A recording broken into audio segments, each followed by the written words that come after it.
Christine, welcome to the show. I'm excited to talk about your new book. Thank you. It's nice to be here. Well, good. Wrestling Through Adversity. This is a book that you've been building up to. Can you tell us, how did you decide that this was the book you needed to write? Well, it has to do with the circumstances around the world that were really influencing me in the beginning. I had an idea some years ago to write a book, but I didn't really have the energy or the focus to say I'll actually do it until I saw these news reports of what's happening to children around the world, like in war in Ukraine, but also the children in the classroom and how they're fearful to go to school because they might be blown up, you know, during their history lesson. And also, I'm feeling for the parents who have to deal with going to these schools and identifying their children by their sneakers because that's the only thing left remaining of their child. And that really touched me. And then as I continued to watch the progress of reports about children and the high anxiety rates and depression and suicide, I began to notice that there were many reports in the newspaper about things like children as young as 2 waiting in emergency rooms for psychiatric care and having suicidal ideation, all the way to teenagers who are really having challenges. And sometimes there are no facilities for them for months. And so they just linger in no man's land in the emergency room. And then also, as I continued to listen, I realized that there's another group that's totally neglected, and they are the young adults. And that's been true forever because we expect our children in this society to grow up at 17. They're still children, but on their 18th birthday, they become adults automatically. And we expect them to act like adults and to know what to do. But the reality is their brains aren't fully developed until they're about 25 years old. So you can't just expect them in one day to leap into adulthood and to know what to do. So those are the groups of people I work with. I work with children, teens, and young adults and have for 27 years. And so I'm particularly concerned about their welfare. And I know that the techniques I use in my programs are useful for children as young as 3 years old, to bring through their lifetimes.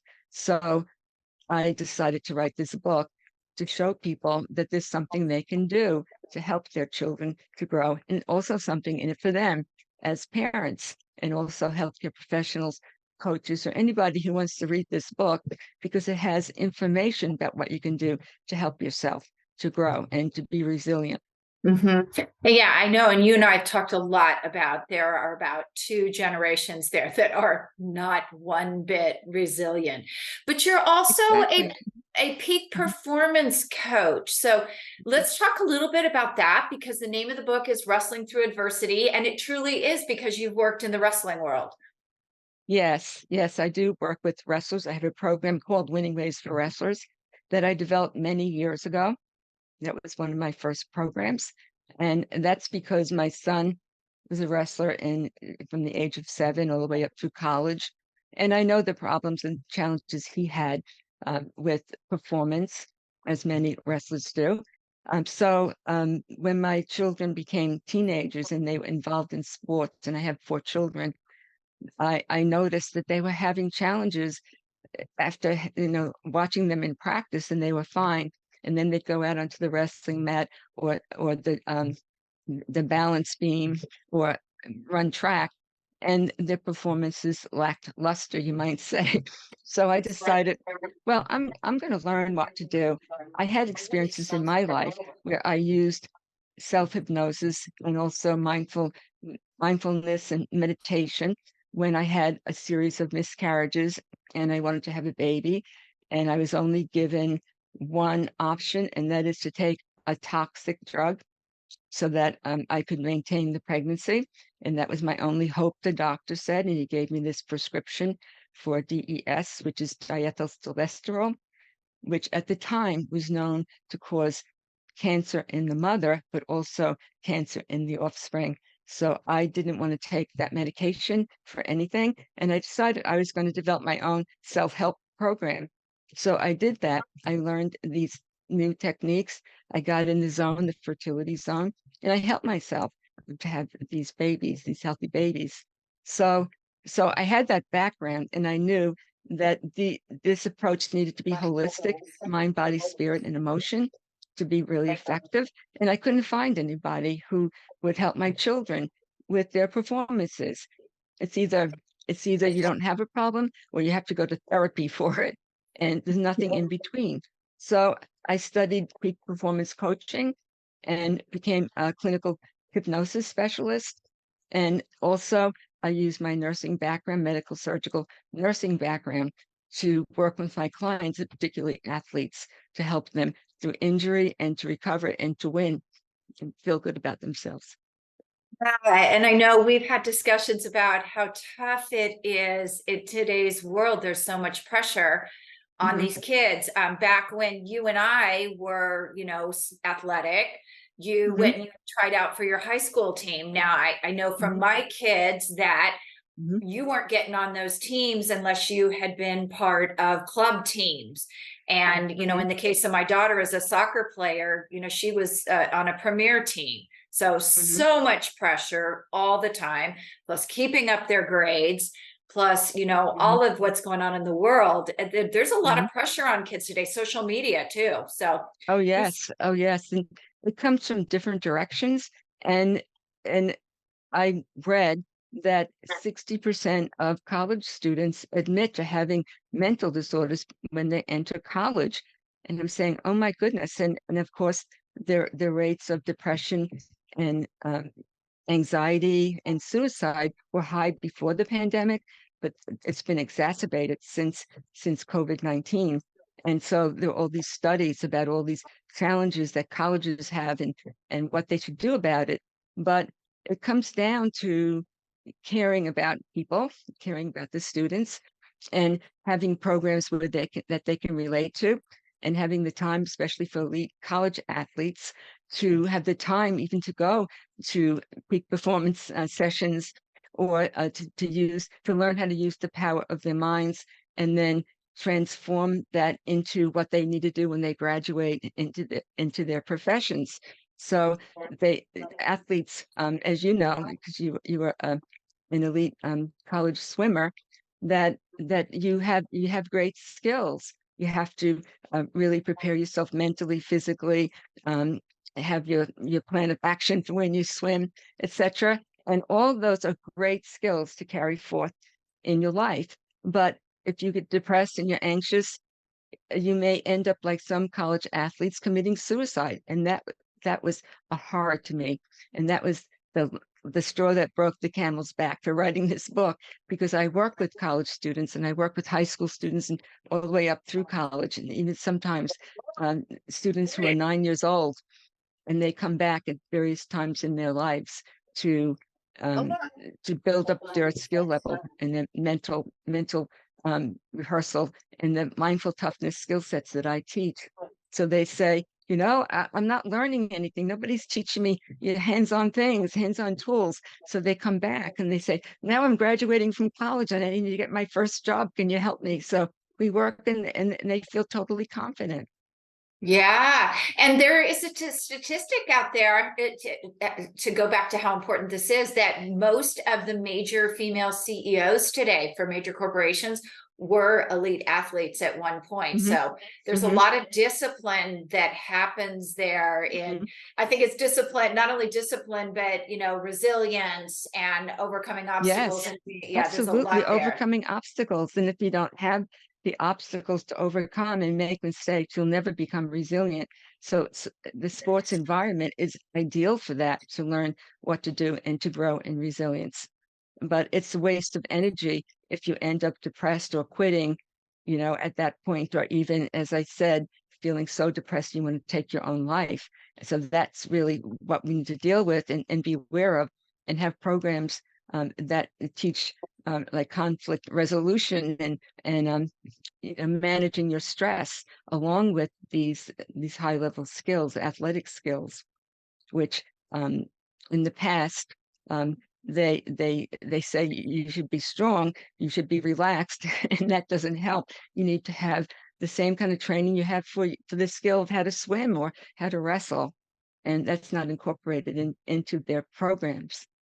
Yeah, exactly, exactly. So let's go back a little bit more to the teenage years, because that's really where you begin to work with some of these athletes is Mhm. during the wrestling.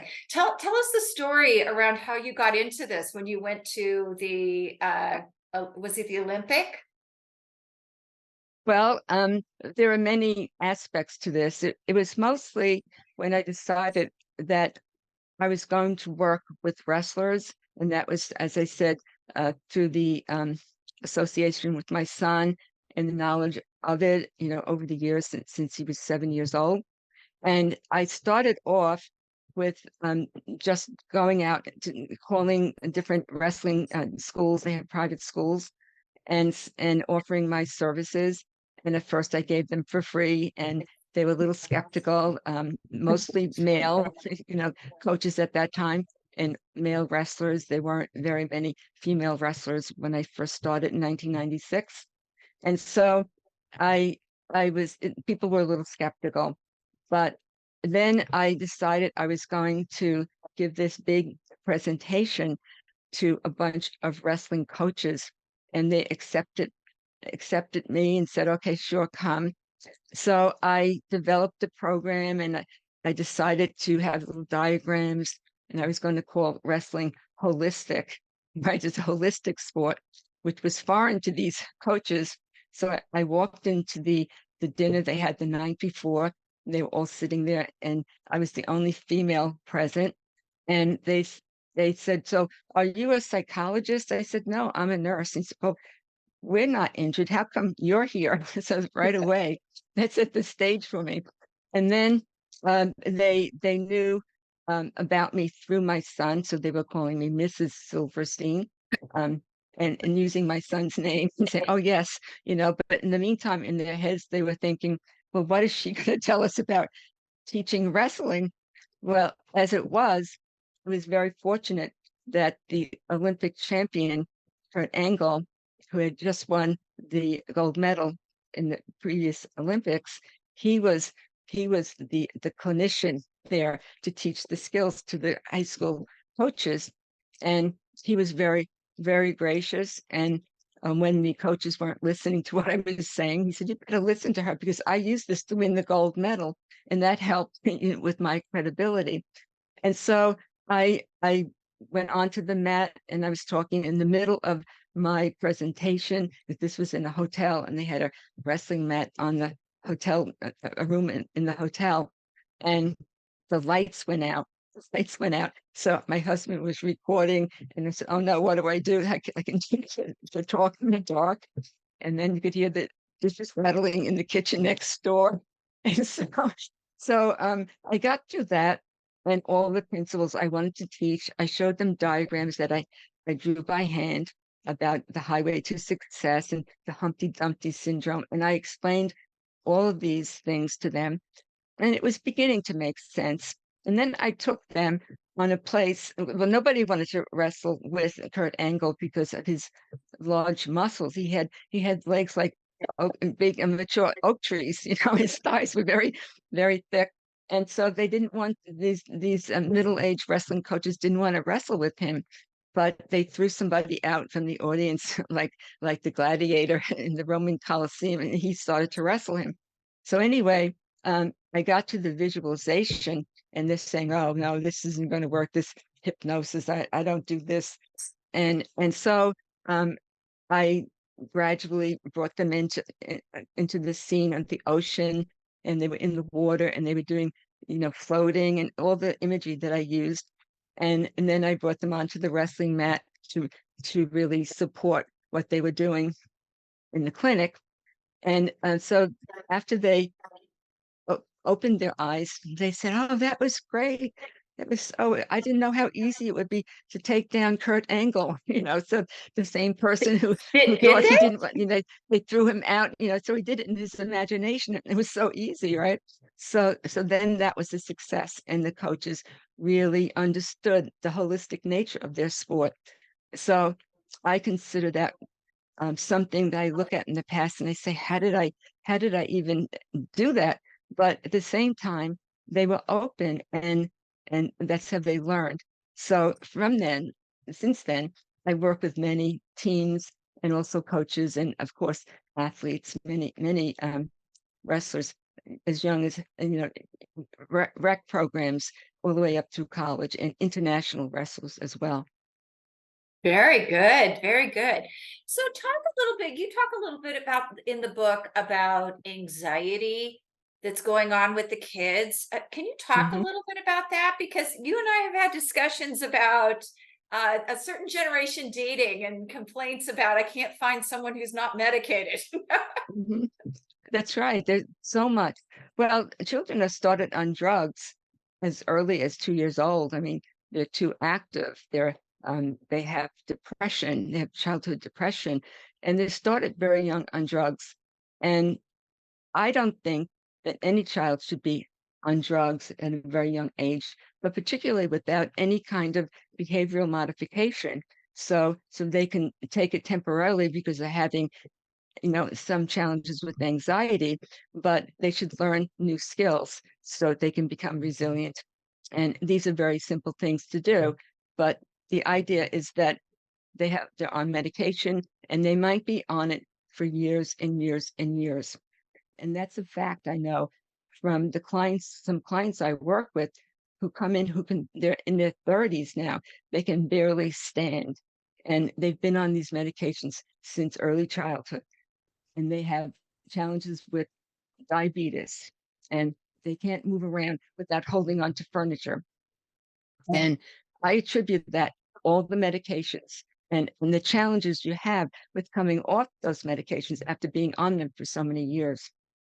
So the best thing to do is to learn how to overcome, to change this anxiety, which just is a waste of energy, and transform that into something productive. And that's how I work with athletes. So it's not wasted energy. It's energy you can use. And I use imagery and also this recycle funnel. It's green. I have it in my office. And I show them how to take the deep breath and breathe out through that towards their opponents. And they can feel that energy. And therefore they're using it to score rather than just to leak it all over the wrestling mat or the baseball field. Yeah, and I think all athletes, even speakers, like I've Mhm. spoken a ton of places and I still get that 30 seconds of nervousness right Mhm. before and then it clicks in. But as athletes get that a lot too. It doesn't Mhm. go away that you're not nervous before a race or a match Right. or So you take it and you transform it into something positive, and that's always the possibility. Otherwise, as I said, it's wasted energy. It takes as much energy to be anxious than it would be to score. So why not use it successfully? Oh, I love that. I'm going to remember Mhm. that next time. Mhm. Next time I go speak someplace, it's taking all my Yes. energy just to be anxious. The other thing that we see a lot of drugs is ADHD. Like there are a Yes. ton of kids on drugs for that. And it used to be that, you know what, kids were kids and, Yes. they ran, especially boys, Mhm. they ran around, they were rambunctious, and we just don't want to see that anymore, apparently. Yes, absolutely. And I have a chapter in my book dedicated to that, asking where did the ants in my pants go? Because when I was a child, I was very active from a very young age. And I remember climbing up a telephone pole when I was 3 years old, with my sister's direction and putting on roller skates and just taking off down the street in a street competition that we set up. And so being very active, I always thought that was positive. I always thought that I can do a lot of things. I could scale a fence faster than the boys in the neighborhood, and I could run faster than they could. And so I thought this is great. Except when I was in grade school, my mother started to hear reports that I had ants in my pants and like something was wrong with me. And so my mother questioned, well, what's wrong? Absolutely, it began to affect me. They disregarded the fact that I was an A student, but continuously I got in trouble for certain things.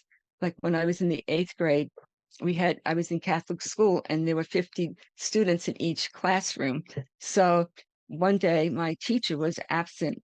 And so another teacher from the other 8th grade came in to take care of 100 students now. And I was sitting in the first row, first seat. And I always had that habit, and I was interested in playing basketball. And so I rolled up a piece of paper while she was talking, making it into a ball, and there was the trash can. So I threw the paper into the trash can while she was speaking, and it popped off the top of the trash can and hit the teacher's habit, the nun's habit. And while doing that, the teacher went into a rage, and she was going down to the assembly, and she threw me down 2 flights of stairs, cement stairs without a railing, and threw me against the blackboard in her classroom with all the students. I was the youngest student in the 8th grade, and I was very lightweight. So she threw me around the classroom, and it was very traumatic for me. So that's without a diagnosis. Of course, in those days there was no such thing.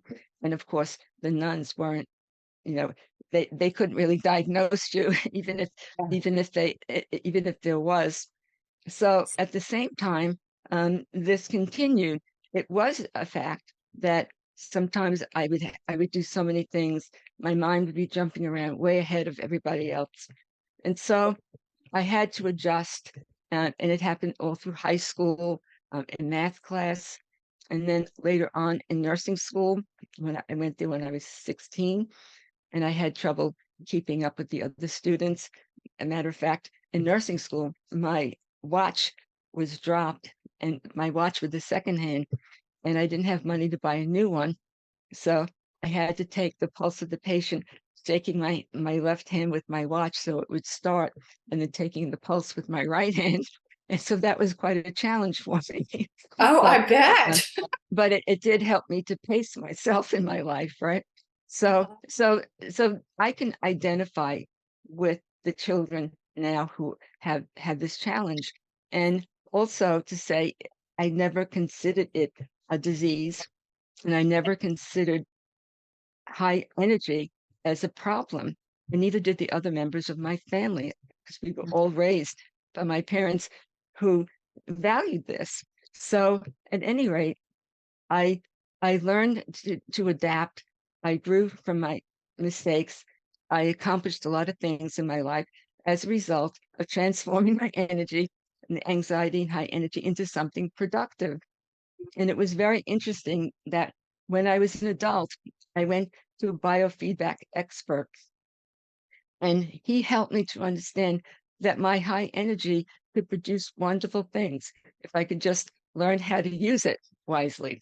And so I took his word, and that's how I lived my life. Yeah, I Mhm. actually have ADHD as well. But my dad did some things that have really helped me control, focus, and organize. We never went the drug route with it. So thank God. That's great. That's great that you channeled it into your sport. Mhm. Yeah, well, not just into sport, just I have list making. I have ways that I've developed over the years that do Mhm. keep me on track and focused. I have to finish Mhm. this before when you have that, it's almost like so. Right, I understand, but at the same time, you can hone your focus with the Yeah, skills that I teach. That's what it's all about, especially with sports. You have to be right in the moment. You can't allow the luxury of a negative thought or your focus to be off, you're on the wrestling mat, but your mind is like outfield on the baseball. You're playing baseball rather than on the wrestling mat because you're so out of it. yeah. But that can be honed, and you can focus like a laser beam on what you have to do to score, and that helps you throughout your life. So those are transferable, I call them portable skills that you can use in every area of your life, and as young as nursery school all the way up to being in a nursing home. So there's no limit to usefulness for energy, especially in a nursing home where its energy is very low. Yeah, there he is. So Christine's book, Wrestling Through Adversity, will be out on September 19th. It is currently in pre-sale. So, if you're a parent, if you're a teacher, if you're a coach, this is a book for you. And I really encourage you to go over and check it out and see what kind of tips and tricks you can get to help you deal with your children on a better basis. So Christine, thank you so much. It was great having you on. Thank you. Thank you for having me. And also, I wish you success today with your focus and your high energy to accomplish your goals. Well, thank you.